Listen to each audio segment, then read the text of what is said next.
当学者们谈论到荷鲁斯之乱的重大转折点时，香德克斯并不是一个会被提及的名字。他并不像发生在伊斯特万或考斯特大屠杀那样声名狼藉，成千上万的灵魂在那里死去，也不像贝坦加蒙之战或塔兰之战那样具有重要的战略意义。然而，正是在香德克斯，荷鲁斯遭遇了他的第一次失败。在这里，阿尔法军团和白色伤疤选择了一条意想不到的道路，并打破了银河系战争的期望。屠杀就此结束，战争正式开始。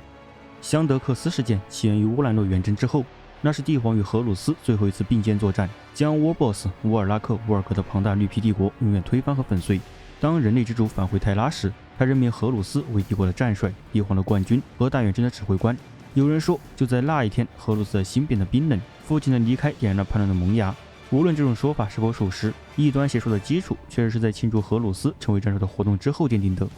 在人类帝国的最大威胁和大远征最终挑战的废墟中，荷鲁斯下达了一系列命令，帝国军团和泰坦军团进行了重组和部署。对于战帅绝对忠诚的部队被调往关键的战略要地，而那些对荷鲁斯个人不够忠诚的部队则被派往了最血腥的战区。即使是他的原体兄弟，也未能躲过这些阴谋。那些战帅的心腹以及长期对帝皇怀恨在心的人被派往最有利的位置，而那些有资格成为对手的人则被派往银河系的尽头。正如我们已经知道的那样，圣血天使被派往遥远的希格拉斯去直面他们的命运，莱恩埃尔·庄森和罗伯特·金里曼则被派往远离帝国权力中心的地方执行任务。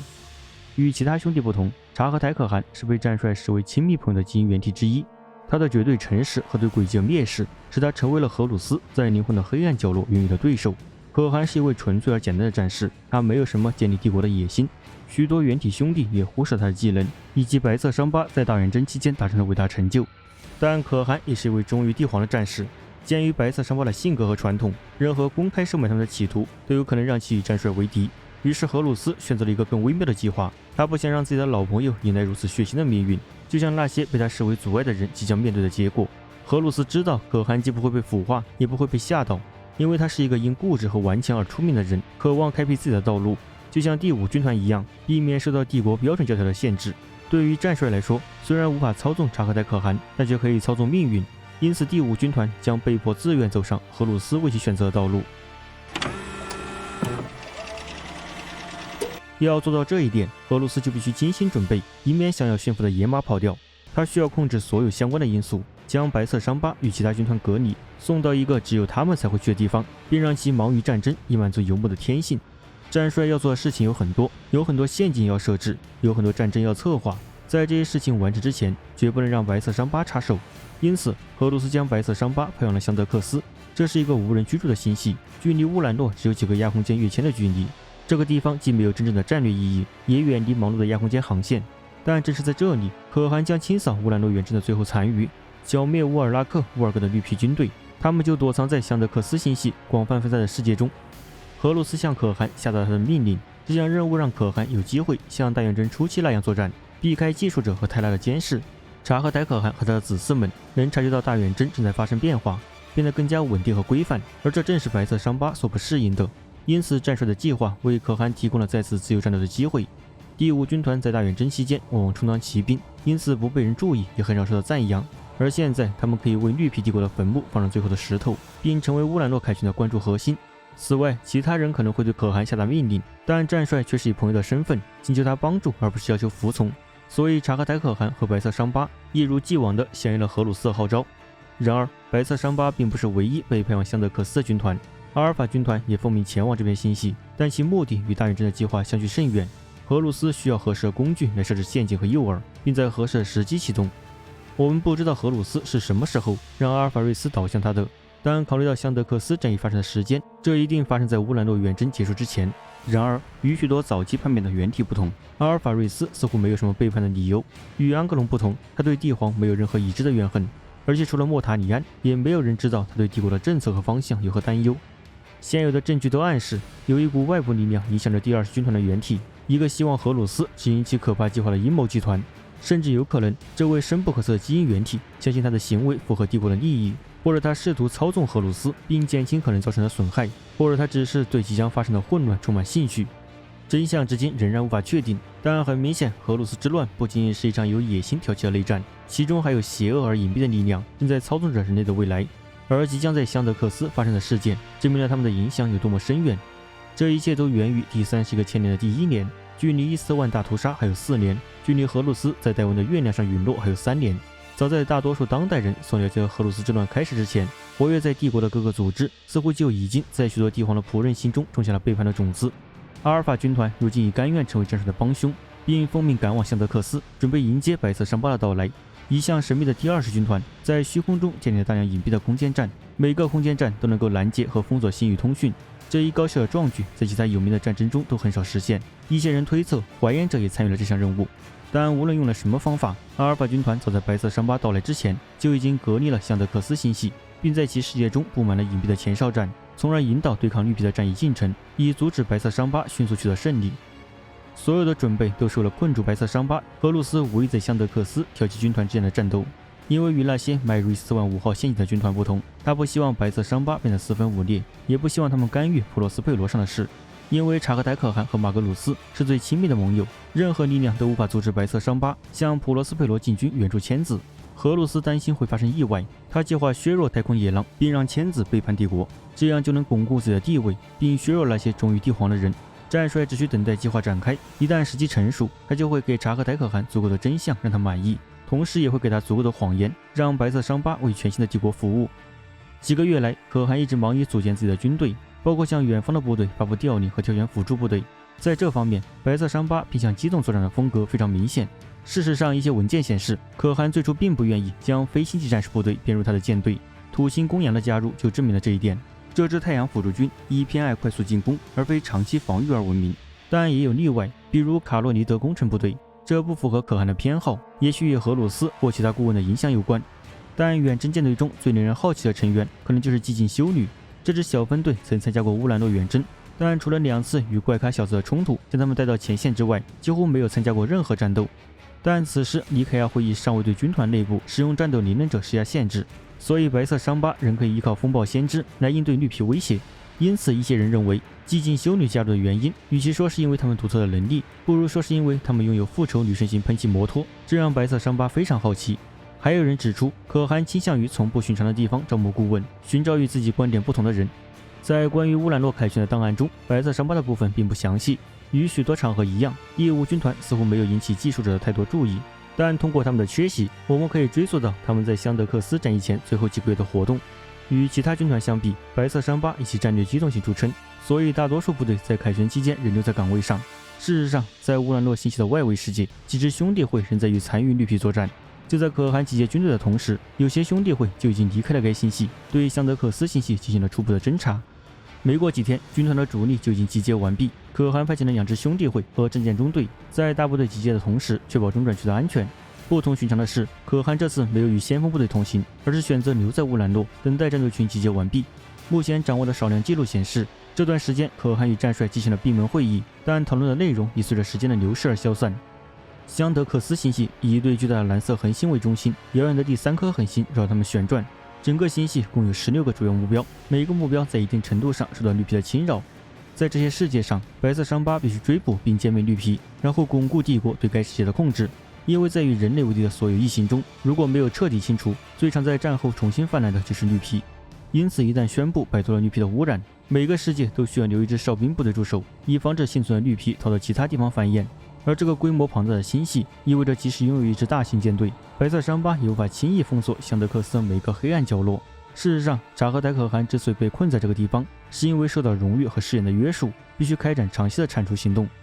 正如可汗的记录和帝国后勤部队的报告中所详细描述的那样，香德克斯行动最初阶段的重点是接管一个世界作为特遣部队的中央指挥部。从这个基地出发，每个目标世界都将被分配给一个或多个兄弟会进行清洗和保护。这一计划依靠的是白色伤疤的独立作战能力和分散的指挥结构，在不危及整体安全的情况下，以最快的速度执行任务。随舰队而来的辅助军部队将作为后备力量，以应对长期的静态战争。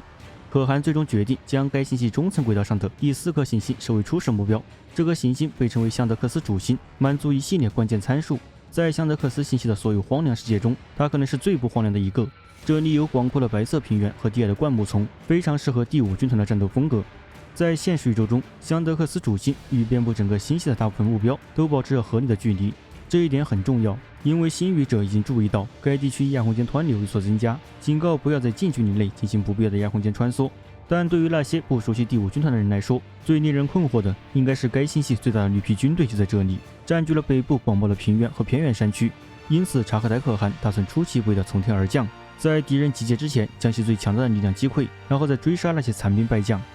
计划确定后，第5军团起航前往香德克斯。舰队由驻扎在乌兰诺的5支联队，大约4万名星际战士，以及可汗挑选的各个帝国军团组成，脱离了在乌兰诺轨道上等待的凯旋舰队。可汗和白色伤疤进入了看似自我放逐的状态，但正如各种日记和誓言所证明的那样，第5军团从繁重的阅兵和经典任务中解脱了出来，并对此表示喜悦。香德克斯远征舰队沿着位于帕拉马的一条较小的亚空间航道，即所谓的钢铁通道，穿过大漩涡，并抵达铸造世界安维鲁斯。随后，远征舰队进入亚空间，仅用了几个月的时间就抵达了香德克斯。在这里，可汗命令导航员进入曼德维尔点，这是位于双恒星轨道和第3恒星轨道之间的狭窄区域。这一冒险行动使得白色伤疤几乎处于目标上方，绕过了在星系寒冷地区自相残杀的绿皮战舰。白色伤疤和帝国海军的联合火力迅速消灭了绿皮为保卫香德克斯主心而布置的少量哨站和废料驳船。唯一的伤亡报告是帝国海军的轻型巡洋舰七使者号，它被简陋的跳光船击中，很快就被绿皮侵占。尽管邻近的白色伤疤舰船迅速集结了救援部队，七使者号还是在反应堆的爆炸中被撕裂，燃烧的碎片如雨点般洒落在半块大陆上。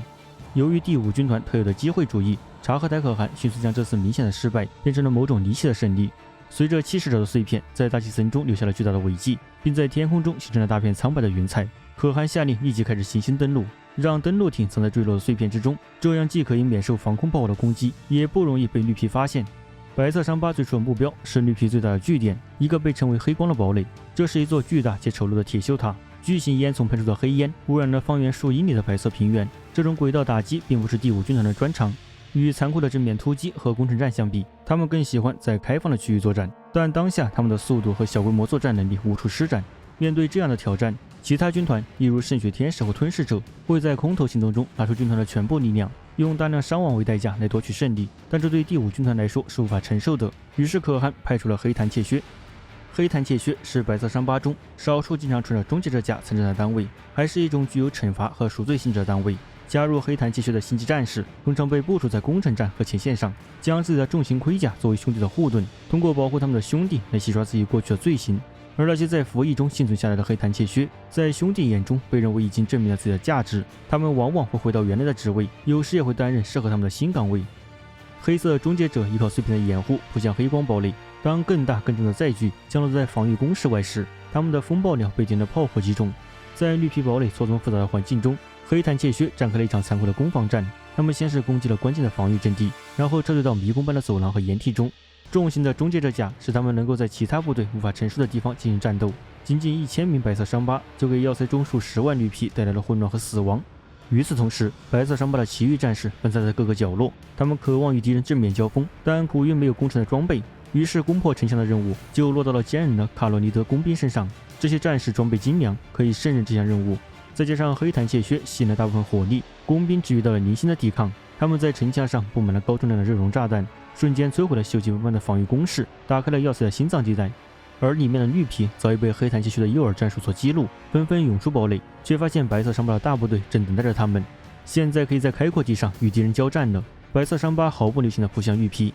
弯刀喷气摩托骚扰着绿皮部队，将其分割成小块，然后由紧随其后的步兵部队围剿。军刀突击坦克则碾压着绿皮，炮口对准了破旧的装甲车。领导白色伤疤进攻的正是察克台可汗本人，他掀起了死亡和屠杀的旋风，以激励子嗣们做出无畏和兽性的壮举。黑光之战只持续了6个多小时，剩下的绿皮跑进了香德克斯主心的荒野。但这也是可汗计划的一部分，因为他知道一旦被逼入绝境，绿皮就只能背水一战。第5军团也没有足够的装备来应对。但在平原上，没有人是白色伤疤的对手。黑光堡垒已被夷为平地，绿皮也无法在那里寻求庇护了。白色伤疤在其废墟附近扎营，但这并不是帝国之权建造的坚固营地，因为没有城墙庇护，也没有驻军防守，这是一个战争营地。当白色伤疤的各支部队在广袤平原上展开行动时，就可以在此协调和补给。虽然白色伤疤会在香德克斯星系待上几年，但只有凡人辅助军会长期驻扎在这里。香德克斯主星上的绿皮已经遍布整个星球，数量之多难以想象。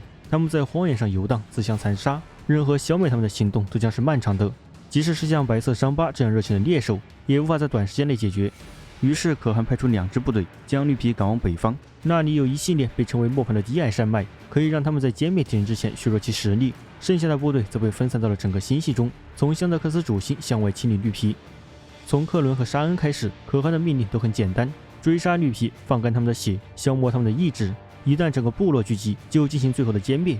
但可汗只在主星停留了很短的时间，他总是在寻找新的狩猎场，拒绝被繁重的战略指挥工作所束缚。白色伤疤也不需要什么监管，一旦指定了目的地，每个分队就会消失在虚空中。香德克斯主星的帝国哨兵和后勤人员几乎听不到任何关于他们的消息，直到某个世界的胜利报告传来。也许正是由于白色伤疤的独立性质，在战役的最初几年里，香德克斯星系以外的通讯静默，几乎没有引起众人的注意。在另外2支白色伤疤从银河系最南端的战区转移过来后，可汗及其盟友就再也没有收到过来自帝国的任何消息。对于其他任何军团来说，这样的情况都会令人担忧。但第5军团早已习惯在远离大远征的地区开展行动，他们对缺乏状态报告和后勤清单的要求不屑一顾，而是专注于眼前的任务。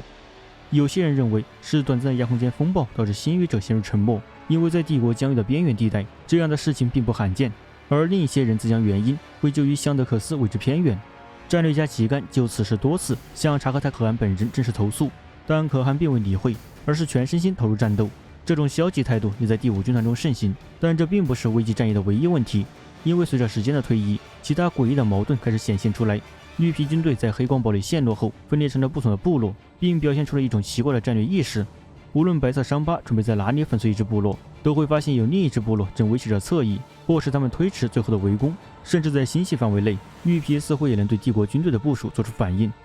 尽管战争本就是胜利与失败并存的，但总是有一个未知的因素在起作用，让本应取得决定性胜利的战役变得功亏一篑。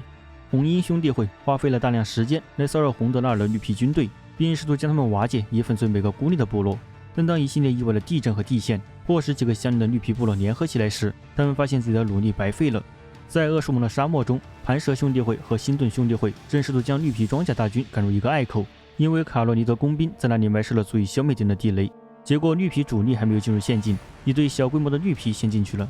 更糟糕的是，在整个星系中，一种奇怪的疾病感染了数十名绿皮军阀和萨满，他们中的许多都屈服于疯狂。白色伤疤也无法幸免，数支部队损失惨重。但幸运的是，舰队中的激进修女们成功平息了几次灵能爆发。当时的大多数指挥官都认为乌兰诺绿皮的惨败也是因为疾病，但这可能不是唯一的原因，因为在香德克斯星系周围，亚空间风暴正在肆虐。在特拉星，洛言汗、舍勒纳的3支兄弟会在风暴肆虐的冰原上奋战了4天，追捕骑着摩托的绿皮。在阿尔克洛斯特，洛言汗阿苏代和激进修女约束骑士卡利斯蒂斯梅洛文在洞穴深处与一名绿皮萨满对峙。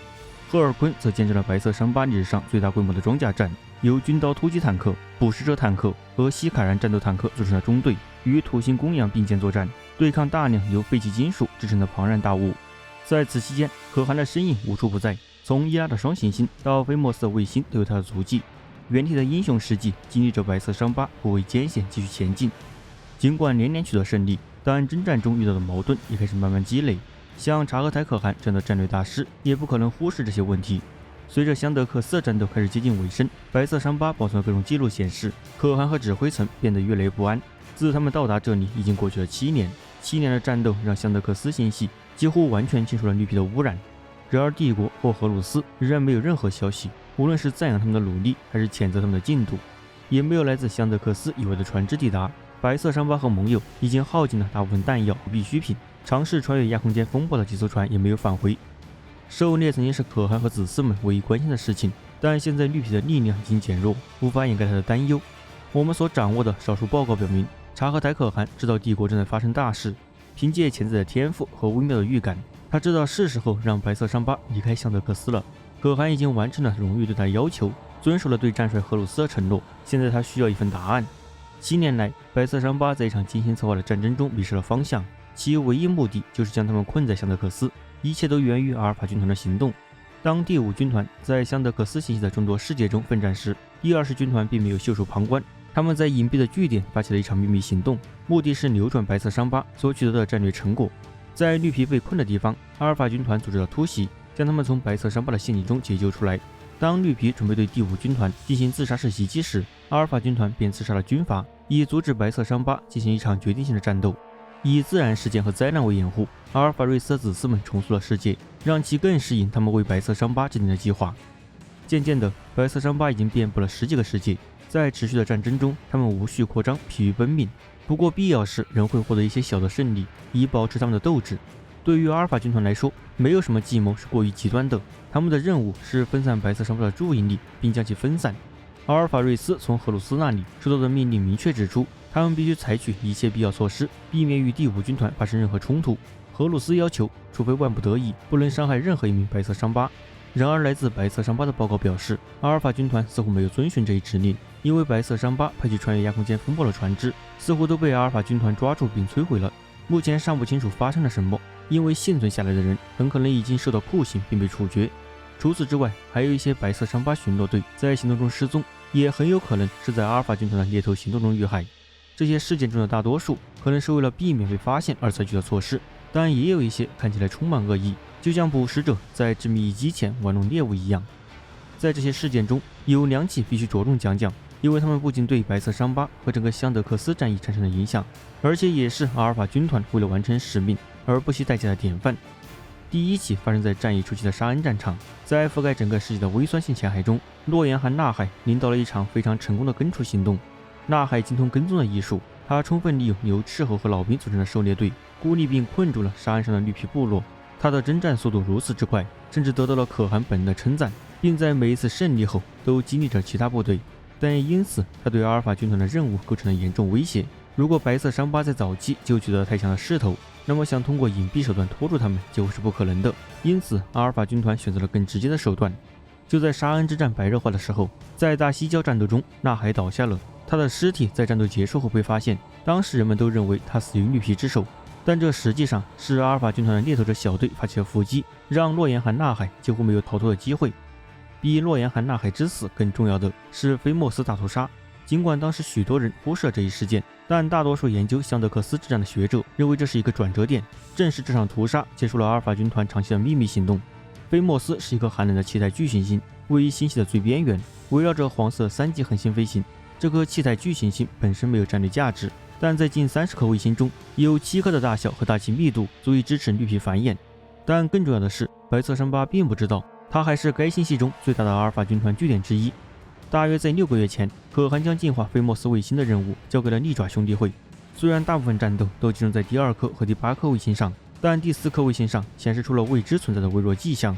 作为这场战役的最后行动之一，随着该星系的大部分地区被宣布清理完成，利爪兄弟会的成员被指派去扫荡菲莫斯4号卫星。但这里正是阿尔法军团在香德克斯星系中的第2座大型堡垒的所在地，就埋藏在这颗荒凉卫星的灰烬和岩石之下，并且是阿尔法军团真正一个分部的所在地，旨在作为增援部队以备不时之需。当几名利爪兄弟会成员逼近基地时，阿尔法军团被迫采取行动。白色伤疤正忙着追捕菲莫斯4号上的小股绿皮，对阿尔法军团精心策划的伏击毫无准备，很快就变成了他们的猎物。在灰暗的天空下爆发了一场短暂却残酷的战斗，这是一场兄弟之间的公开对决。白色伤疤被打了个措手不及，因为他们没想到会遭遇与自己相似的敌人，很快就被阿尔法军团的猎头者剿灭。尽管一些成员设法逃脱并进行了短暂的防御，但最终还是失败了。一切结束后，阿尔法军团利用山体滑坡和熔岩掩盖了战斗的痕迹。但随着风暴兄弟会来到菲莫斯4号上寻找答案，香德克斯星中的绿皮也几乎被彻底清除。阿尔法军团的指挥官们似乎已经没有什么可做的了。我们无法确定接下来发生的事情是阿尔法军团故意选择的，还是军团内部阴谋派系的行动，或是他们做出了选择。因为不知为何，笼罩在香德克斯头上的帷幕突然被揭开了。在整个香德克斯星系，隶属帝国舰队的星域者在沉寂多年后，突然收到了来自星系之外的星域通讯。突如其来的编码信息海啸让星域者们备受煎熬。在最初的几天里，白色伤疤无法正确翻译信息的内容，这只会加剧日益增长的不安。第一批完全破译的信息也没有减轻可汗和顾问的担忧，因为这些信息尽管自相矛盾，但他们都提到了帝国的内乱，提到了一些星际战士军团背叛了人类帝皇。面对如此匪夷所思的事情，在没有核实信息的情况下，察合台可汗做出了一个致命的决定，那就是推迟任何回应。要知道，白色伤疤以主动出击闻名，却选择了如此不能寻常的方案，这表明了此时的察合台可汗正深感忧虑。他已经被孤立了很多年，多年来他一直与世隔绝，事不关己，高高挂起。他不知道这些信息是真实的还是虚构的，不知道谁是盟友，谁是敌人。更糟糕的是，他不知道白色伤疤还是不是忠于帝皇的。当可汗犹豫不决时，白色伤疤采取的唯一行动就是将所有部队召回香德克斯主心。然而，由于帝国内战和星域通讯超载所造成的混乱，很少有人注意到有些前哨站和分遣队没有回应。在独立作战的白色伤疤中，如此松懈的纪律并不罕见，但这次却是阿尔法军团可怕一族的第一个信号。在整个星系，当察合台可汗在营地中挣扎时，白色伤疤遭到了袭击。第一次袭击发生在香德克斯星系的边缘，在那里，阿尔法军团舰队遇到了孤立的白色伤疤巡逻队。根据未回应命令和报告中失踪舰船的数量，可以估计大约损失了30艘主力舰。其中天里汗纳兰指挥的巡逻队由4艘轻型巡洋舰组成，分别是鹰爪号、塞伦格勒号、鹰星号和纳苏赫号，并由一小队驱逐舰护航。这是在清洗行动的最后几天里常见的小型巡逻队。他们在星系中比较陌生的区域检测到了异常信号，但阿尔法主星和阿尔法次星的轨道遮蔽了鸟皮扫描，于是战舰前往调查。本以为只会发现几艘简陋的绿皮战舰，然而他们却在边缘发现了一艘白色伤疤巡洋舰，并很快就被确认名为暗月号，失踪于香德克斯战役初期。白色伤疤没有怀疑这是一个陷阱，就在他们靠近的时候，暗月号爆炸了，导致纳苏赫号瘫痪，鹰爪号船体故障。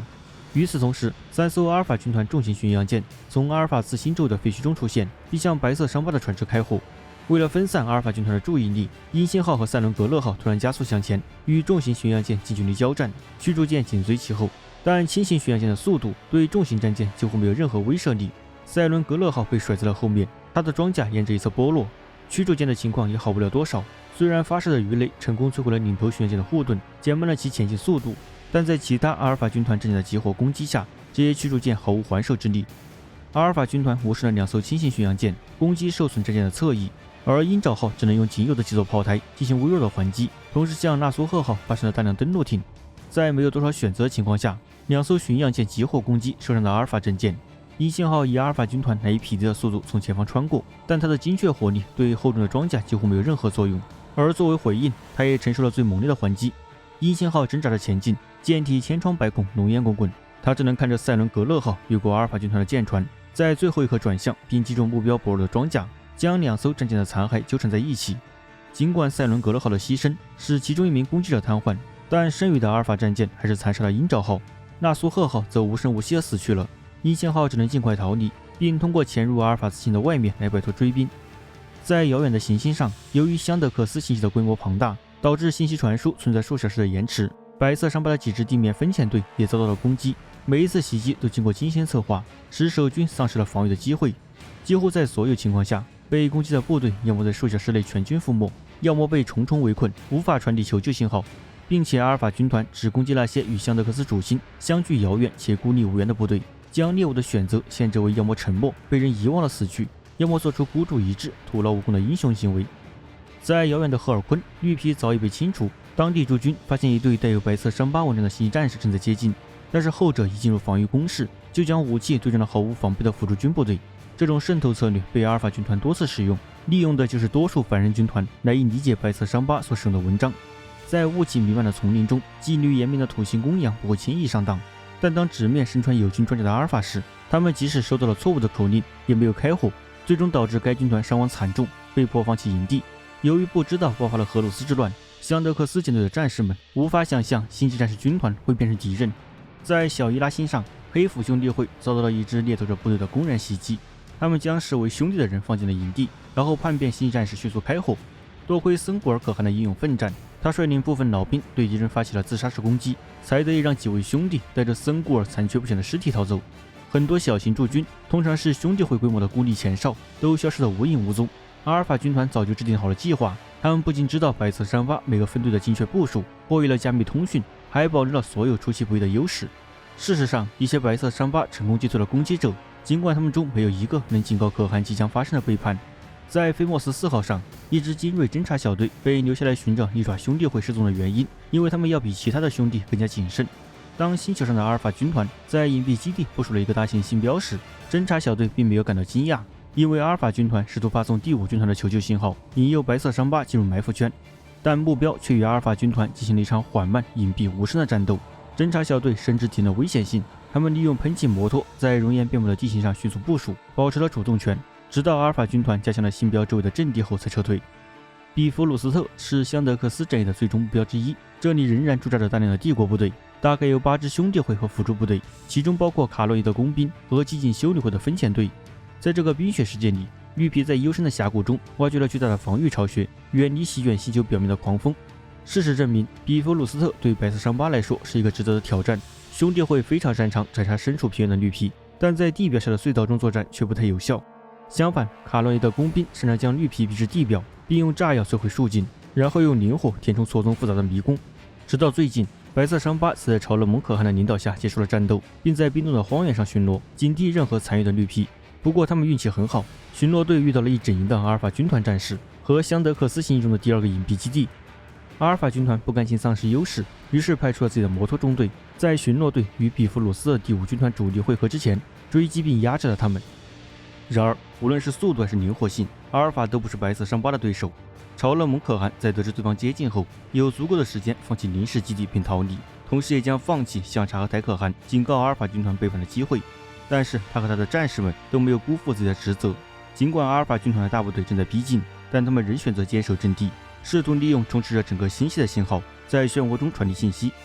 不过，针对香德克斯主星的攻击，阿尔法军团采取了不同的策略，没有使用刀剑和爆弹，而是使用了一种更致命的武器——谎言和误导。多年来，白色伤疤一直在战斗，对帝国、尼凯亚会议、普罗斯佩罗之坟和登陆点大屠杀一无所知，所以这些消息对第5军团士气的打击，比阿尔法军团所能取得的任何胜利都更具破坏性。白色伤疤的可汗们对内战的消息感到震惊，对兄弟自相残杀、大远征的血腥结局，以及他们为之奋斗近2个世纪的一切瞬间毁灭而震惊。有人不禁要问，在香德克斯战役的早期阶段，白色伤疤是如何能够忽视所有危险信号的？答案很简单，在阿尔法军团合上陷阱之前，察合台可汗就收到了消息，但随之而来的是震惊、愤怒和绝望。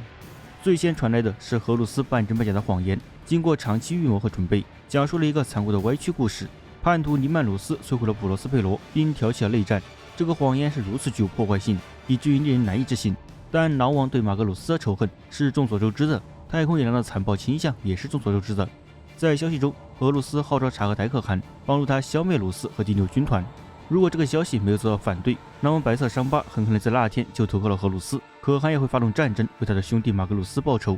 然而，尽管战帅制定了周密的计划，但这并不是唯一传到第5军团的信件。帝皇任命的泰拉禁卫、帝国圈的基因原体罗格多温也发来了消息，其中包括荷鲁斯在伊斯万背叛的情况，并召集白色伤疤返回泰拉。现在帝国的命运掌握在了察合台可汗手中，如果他站在荷鲁斯一边，这将有利于叛徒的事业，并可能会在不到1年的时间内就围困泰拉。但如果他站在多温一边，忠诚派将重新获得优势，而荷鲁斯将看到他的野心破灭。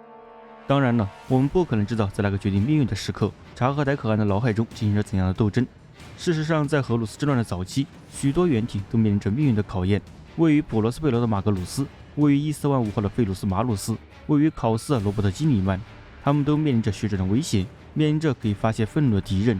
但察合台可汗却没有这样的机会，他只能根据传言、道听途说和半知半解的预言来决定人类帝国的命运。我们永远不会知道可汗最终会做出怎样的决定，因为就在原体与自己的营旅做斗争时，阿尔法军团打出了手中的最后一张牌，决定做出最后一次尝试，让命运朝着他们想要的方向发展。随着香德克斯星系各世界爆发混乱，以及指挥官们心中蔓延的疑虑，白色伤疤终于有了一个真正的敌人要面对。阿尔法军团的到来是如此迅速，以至于当消息传到可汗的耳中时，虚空中已经出现了50艘阿尔法舰船，然后几分钟之内，这个数字就增加了1倍、2倍，然后越来越多的战舰出现，通过亚空间精确抵达，而这通常需要一个导航信标。1个小时之内，就有超过1000艘带有9色标志的舰船漂浮在香德克斯双星和外围恒星之间狭窄的空间中。从种类上来说，各类帝国军舰应有尽有，从快速驱逐舰到重型巡洋舰。从数量上来说，阿尔法远远超过了白色伤疤，即使加上可汗召回的大部分香德克斯舰队，他们的战舰数量也不超过700艘，而且大多数都比对方的战舰更小更轻。2支军团舰队隔着虚空面对面，却没有任何言语交流。就算过了几个小时，情况也没有任何变化，反而越来越多的信息强行穿过亚空间，抵达了白色伤疤的新语者脑中。然而，每一条新消息都只会让事情变得更加混乱。有的消息支持多温，有的则支持荷鲁斯。白色伤疤每次试图挑起阿尔法军团反应的尝试，都会被对方一一模仿。由于可汗仍然不知道阿尔法军团在香德克斯战役中所扮演的角色，也不知道自己军团的未来，所以即使冲突正在展开，双方似乎都不想引发激烈的对抗。然后混乱与白色伤疤特有的突然性爆发了，舰队紧随荣光女王级战列舰坚韧风暴号全力冲向阿尔法军团的警戒线。同时可汗也没有闲着，尽管形势严峻，但他还是找到了舰队的薄弱点，一个会让对方陷入僵局和混乱的机会。阿尔法军团试图变换阵型反击，集中重型巡洋舰冲向第5军团开始无序攻击，但这其实是名为凿的战术，起源于乔格里斯广阔平原上的游牧部落。不过阿尔法军团对此并不熟悉，而事实将证明这项战术在虚空中和在平原上一样致命。坚韧风暴号仍然是进攻的先锋，这艘巨舰火炮凌厉，那就像轻型巡洋舰一样锋利和迅捷。但最先与阿尔法军团接触的是远处的驱逐舰和护卫舰。当他们进入对方的射程时，带有9德蛇符号的轻型舰艇中队在没有宣战的情况下开火了，巨炮齐射和燃烧的光芒肆虐着虚空，闪烁的火光标志着这2个兄弟军团正式公开为敌。尽管有虚空盾，猛烈的炮火还是将几艘阿尔法战舰烧成焦炭，无声无息地漂浮在虚空中。跟随驱逐舰前进的白色伤疤巡洋舰立即开火，但阿尔法军团已经近在咫尺，也对炮火做出了回应。虽然先头部队发生了冲突，但双方都没有占到上风。然而，尽管白色伤疤一开始热情高涨，但他们的攻势却迅速放缓，冲锋很快变成了一场灾难性的小规模冲突。当阿尔法军团开始推进时，白色伤疤犹豫不决地后退。更糟糕的是，香德克斯舰队的人数实在是太少了，经验丰富的阿尔法船长开始包围看似鲁莽的攻击者。在香德克斯星系的其他地方，白色伤疤面临着更多绝望的战斗。这些战役即使不看规模，在纯粹的恶意方面也是首屈一指的。在可汗发动虚空战争的几天里，发生了上百场小型战斗，导致香德克斯主星在撤离后几乎被遗弃。那些为净化主星而战的忠诚派战士，如今在虚空中为自己的生命而战，而遥远世界的分遣队则必须自己设法逃生。藏匿在整个星系的阿尔法部队纷纷出动，阻止白色伤疤逃跑。大胆的攻势取代了破坏和隐蔽行动，许多小型前哨在战争初期就被歼灭。在赫尔昆，当一支由斯巴达突击坦克和其他装甲组成的阿尔法部队摧毁了营地时，8支兄弟会的近10000名战士登上了运输机。红月兄弟会则在兄弟们的注视下，驾驶喷气摩托和速攻艇冲向平原，尽最大努力拖延敌人，为可汗献出了生命。在克伦，只剩下几艘小型护卫舰仍停留在轨道上，需要运输超过12000名战士，包括星际战士和凡人辅助军。但他们抽签并不是为了获救，而是为了留下来获得与敌人战斗的荣誉。在雾气弥漫的丛林中，阿尔法军团怀着信心聚集在一起，期待着面对惊恐万分的敌人。结果却看到战线被土星公羊和苍蛇兄弟会突破，后者发起了自杀式攻击。这样英勇无畏的故事比比皆是。不过我们不得不假设，还有更多的英雄在混乱的战斗中死去，却无人知晓。菲莫斯4号是白色伤疤第一次意识到阿尔法军团背叛的地方，在这里留下吊车的小股部队陷入了一场致命的战争。阿尔法军团的部队和隐藏的基地已经暴露，据说这里正是原体阿尔法瑞斯所在地。乌坎纳可汗认为阿尔法军团守卫的信标对他们的计划至关重要，于是率领窃血护卫发起了大胆的攻击。然而，尽管白色伤疤的速度快、技巧高，但还是中了叛徒精锐设置的致命陷阱。乌坎纳可汗被困在了熔岩坑和火山灰中，他的弯刀喷气摩托被压碎，窃血护卫也被分散。乌坎纳可汗向阿尔法指挥官发出挑战，邀请对方进行荣誉决斗，但执政官希瑞多维恩二话不说，示意部下开火，将勇敢的可汗斩于马下。在遥远的比弗鲁斯特，朝勒蒙可汗无法得知察赫台可汗正在远离，战斗的形势更是不明朗。朝勒蒙试图警告原体关于阿尔法军团的背叛，但却被淹没在了充斥着信息的信号中。而逼近的叛徒部队拥有足够的火力，可以迅速将他们的防御工事变成废墟。尽管困难重重，但据记载，朝勒蒙可汗还是向白色伤疤和帝国士兵发表了以下声明：兄弟们，我们不知道背叛从何而来，无论是战帅荷鲁斯还是我们的帝皇，但这都不重要。我们为原体和荣誉而战，而不是听从某个暴君的要求。我们战斗是因为我们生来就是为了战斗。我们是白色伤疤，我们是地平线上的风暴，我们不会向任何人低头。变故来得如此突然，以至于阿尔法军团几乎没有来得及防御。在香德克斯主线的轨道上，就在白色伤疤舰队即将被击溃的前一刻，突然变成了以坚韧风暴号为首的阵型。正如可汗所计划的那样，凿的最后阶段已经开始。坚韧风暴号袭击了阿尔法军团警戒线中最脆弱的部分，因为叛徒将后备力量用于追击佯装车队的舰船。坚韧风暴号横扫了所有试图阻挡他去路的舰船，光芒在虚空中闪烁，火焰和残骸标出了其间的轨迹，如同一把苍白的匕首插入了阿尔法军团的腹部。同样在比弗鲁斯特，朝勒蒙可汗麾下的战士们也组成了一支由喷气摩托、速攻艇和轻型装甲组成的先锋队，直指阿尔法军团的核心。对方起初没有料到会有如此精妙的猛烈攻击，被打了个措手不及。不过对于星际战士来说，这种惊讶也只是一瞬间的事。然而白色伤疤等的就是这一刻，一支黄金窃血小队突破了叛徒的防线，他们的长矛击碎了陶钢，甚至刺穿了终结者的装甲。在他们身后几乎是超人盟所能召集的所有战士。白色伤疤和帝国士兵发起孤注一掷冲锋，目标正是处于中心的阿尔法军团执政官马雷克·斯特尼加。重型部队放慢了速度，与阿尔法的主力交战，这给了白色伤疤和寂静修女一个深入其中的机会。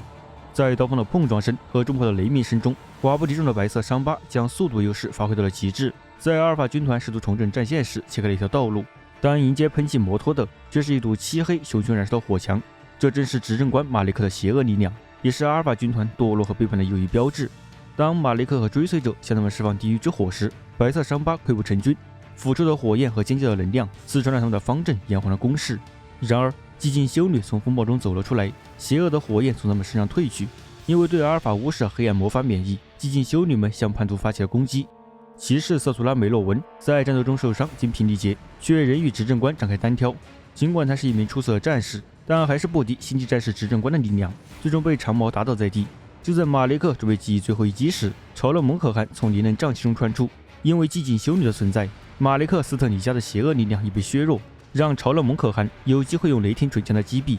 随着领袖被杀，白色伤疤冲入防线，阿尔法军团的战士们感到自己已经失去了主动权，于是逃进了绿皮建造的蜿蜒隧道和堡垒，不再愿意在公开战斗中直面白色伤疤。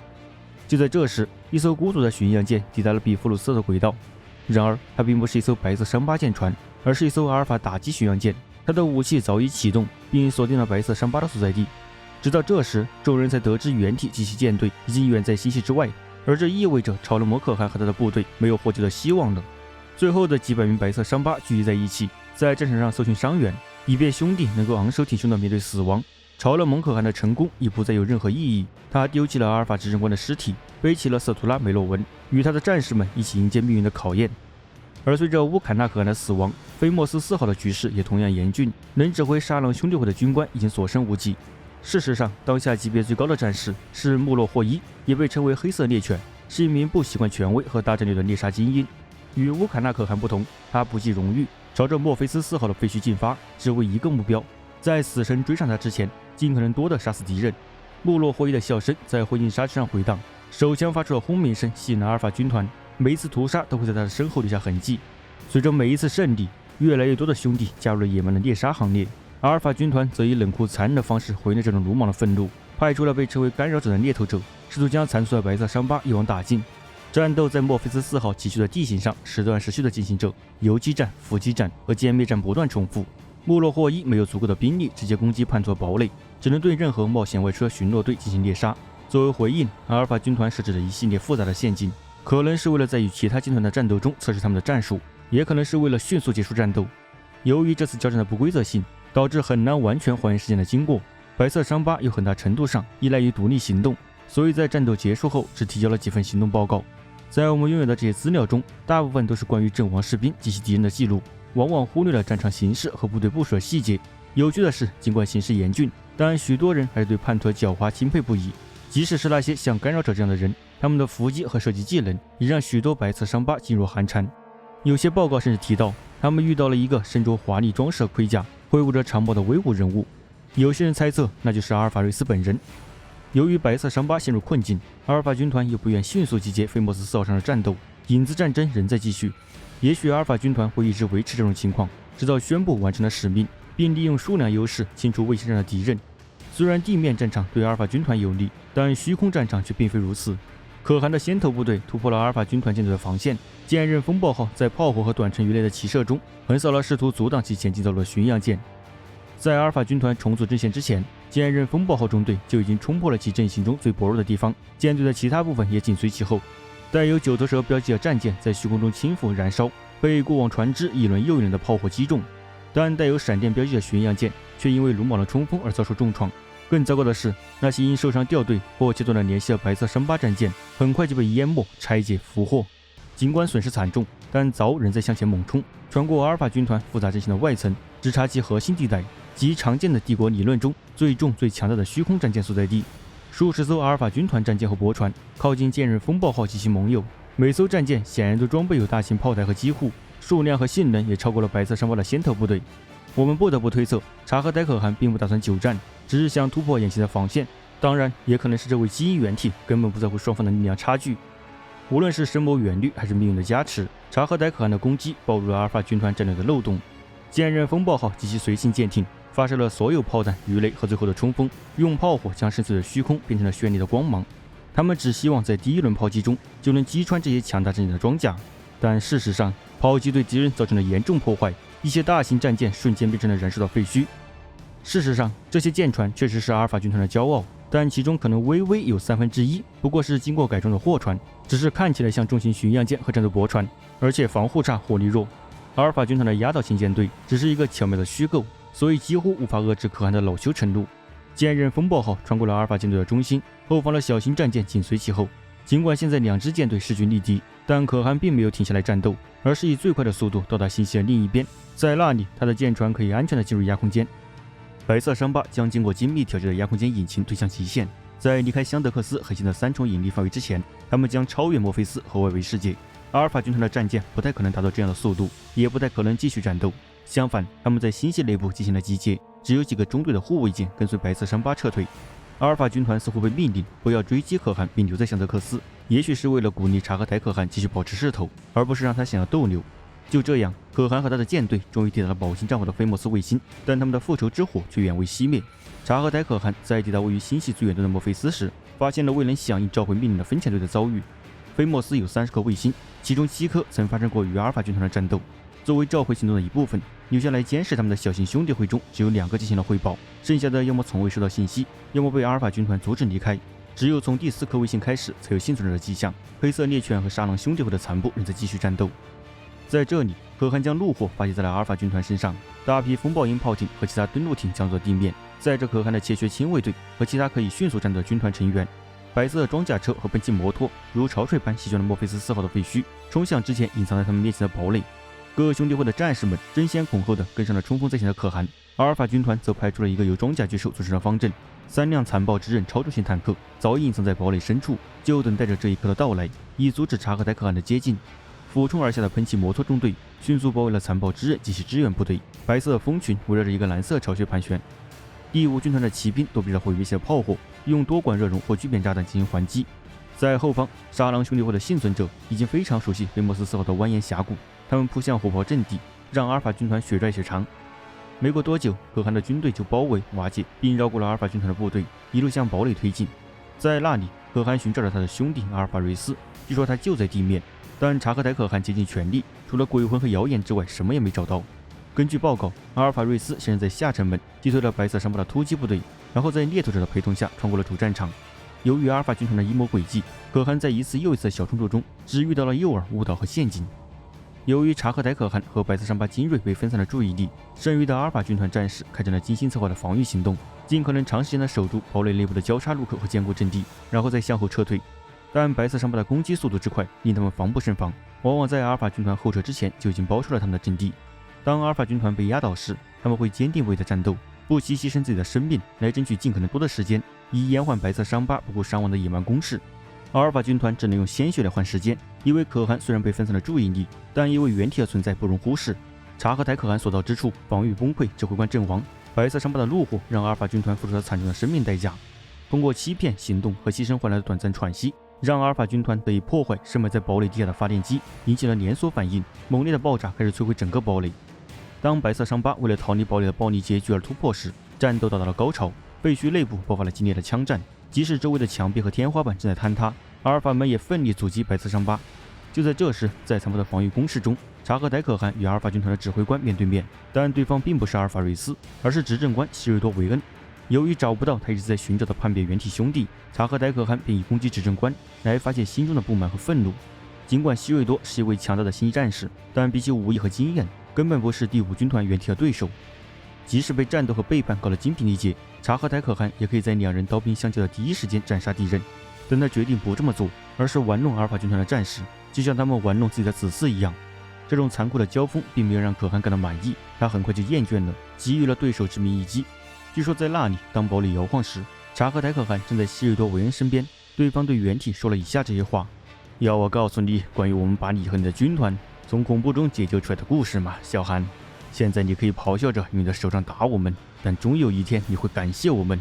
还有比你更惨的命运呢，也许我会大发慈悲告诉你马格鲁斯的命运，因为看到你哭泣，我就会感到高兴。但希瑞多·韦恩无法再说下去了，因为他还没来得及说下一个字，就被一名身份未知的狙击手所杀。由于失去了胜利，失去了对阿尔法军团行动的任何确定性，查和戴可汗有了更多未解之谜和疑虑。他救出了被困在菲莫斯4号上的子嗣们，并将第5军团从阿尔法军团在香德克斯设的陷阱中救了出来。但他仍然对引发这场灾难性阴谋的情况知之甚少。他在战斗中获得的满足感被军团未来迫在眉睫的困境夺走了。他该向哪位兄弟效忠？他们中谁还对他忠诚？马格鲁斯是他在兄弟中为数不多的真正朋友，但普罗斯佩罗之主又面临着怎样可怕的命运呢？当查和戴可汗正在菲莫斯4号护岸的地面上时，他已经觉得整个帝国都已经背叛了白色伤疤。可汗曾经信任和效忠的一切都已经坍塌，就像阿尔法军团的堡垒一样，一座由谎言构成的堡垒，如今其支撑物已被撕碎。对于那些远离可汗的白色伤疤来说，这种模糊性早已被他们目前的困境所消除。他们人数少，四面八方都被阿尔法军团包围，几乎没有逃脱的希望。那些与他们并肩作战的人才是盟友，其他人都是敌人。这是阿尔法瑞斯之子们的诡计带给他们的教训。不要相信制服和符号，只能相信行动。在比弗鲁斯特这颗星系中距离菲莫斯最远的行星上，这些教训是在死亡中铸就的，是用死者的鲜血写下的。见证他们终结的人已经所剩无几了。在朝勒蒙可汗麾下的数千名战士中，只剩下不到300名战士，包括星际战士、吉吉修女和卡洛尼德工兵，他们都被惨痛的背叛所束缚。当阿尔法军团打击巡洋舰缓缓进入轨道，准备发射巨炮时，所有人都在静静地等待着自己的结局。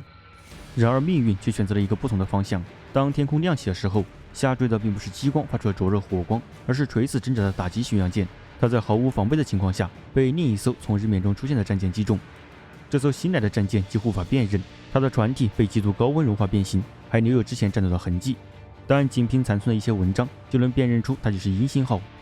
鹰星号被认为在之前的战斗中失去了踪迹，但其实它是在外面的掩护下，绕着阿尔法次星转了一圈，最终在比弗鲁斯特附近出现。鹰星号的第一波起射就是打击巡洋舰瘫痪，却也引发了自身系统的一系列故障。随着热负荷的增加，第2波起射在阿尔法战舰恢复或反击之前就将其摧毁，但也炸毁了鹰星号的一些辅助系统。随后，白色伤疤巡洋舰进入了比弗鲁斯特的轨道，继续释放在航行和主角叛徒期间积累的多余热量，并同时派出运输机去寻找幸存者。而在地面上，朝勒蒙可汗和他的战士们推迟了撤离，以履行最后的职责。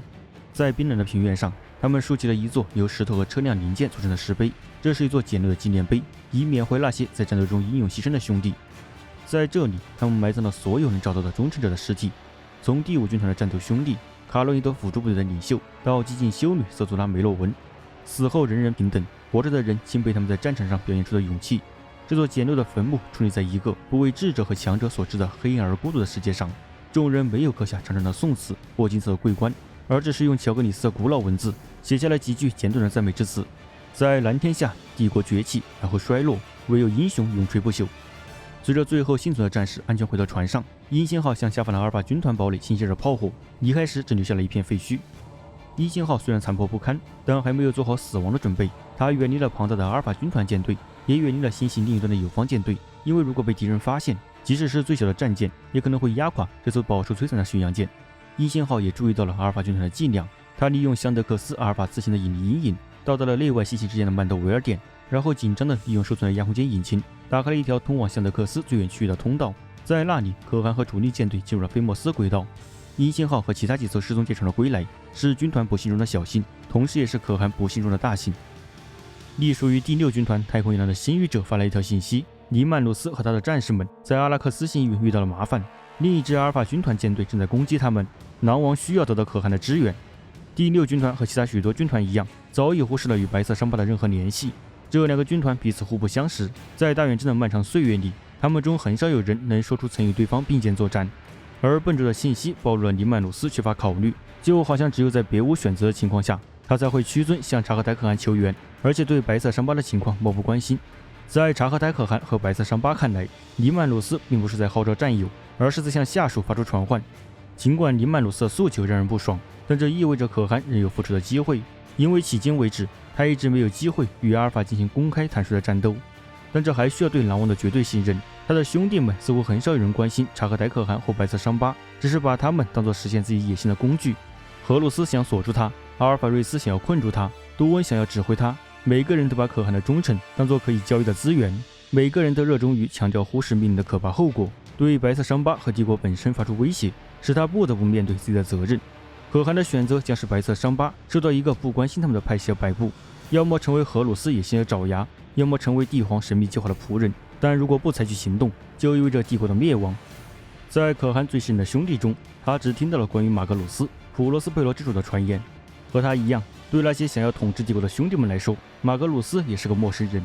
二人因原体兄弟的灭世而联系在一起，不仅仅是因为他们对帝国的忠诚，而且是因为他们是盟友，是陌生道路上的同伴。现在看来，帝国已经与马格鲁斯反目成仇，要么正面进攻普罗斯佩罗，要么让基因原体前去伸张正义。察合台可汗无法得到答案。然而，随着银星号的归来，乔格尼斯的古老智慧又回到他的脑海中。在蓝天下，帝国崛起，然后衰落，唯有英雄永垂不朽。现在可汗知道自己该去哪里，帝国的命运就寄托于其上。集结起来的白色伤疤在虚空中悄无声息地旋转着，对准了一颗遥远的恒星。这支舰队排成整齐的队列，他们的大炮已经蓄势待发，舰身颜色鲜艳夺目。在整个舰队中，乔格尼斯的勇士们做好了准备，因为可汗的命令已经传达到了整个舰队，他们即将开战，这也将是他们有生以来面临的最伟大的战争。